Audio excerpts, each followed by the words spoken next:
বৌমা, কখন সকাল হয়েছে এখনো কোনো খোঁজ নাই? শাশুড়ি মা, সকাল কি শুধু আমার হয়েছে, আপনার হয়নি? দেখছো নি আবার মুখে মুখে তর্ক করে। মুখে মুখে তর্ক করবে না তো কি করবে? আমি কি ঘরের বউ নাকি যে আমি কাজ করব? তো আমি কি ঘরের চাকরানি নাকি যে আমি কাজ করব? সকাল তো আপনার হয়েছে, আপনিও তো উঠে কাজ করতে পারেন। ছেলে বড় করছি, মানুষ করছি কি আমি কাজ করার লাইগা নাকি? না, ছেলে বড় করছেন, মানুষ করছেন কাজের বউ আনার লাইগা। যত বড় মুখ নাই তত বড় কথা। ছেলের মা হইয়া জমিদারি কথা। যাও ঘর ঝাড় দাও, সব কাজ করো। আমি যদি ঘর ঝাড় দিই তাহলে আপনিও বিছানাগুলো গুছাবেন। আমি হলাম তোমার শাশুড়ি, আমি কেন কাজ করব? আমি হলাম আপনার আদরের বৌমা, আমি কেন কাজ করব?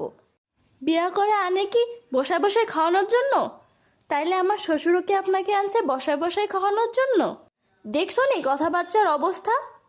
আপনার কথা যেদিন ঠিক হবে মা, আমার কথাও ঠিক সেদিনই ঠিক হবে।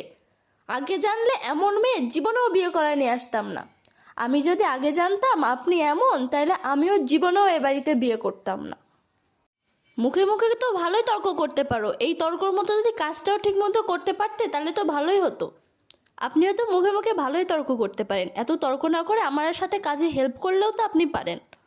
সারা বছর কাজ করে আইছি, এখন ছেলে বিয়ে দিয়েছি, এখন ভাবলাম যে একটু পার উপর পা তুলে খাবো, আর পেয়েছি দেখো কেমন একটা বৌমা।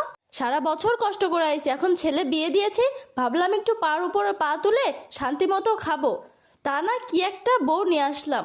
শোনেন, আমিও আমার বাবার একমাত্র কন্যা ছিলাম, রাজকুমারীর মতো বড় হয়েছে, আমার কখনো কাজ করা লাগেনি, বুঝেছেন?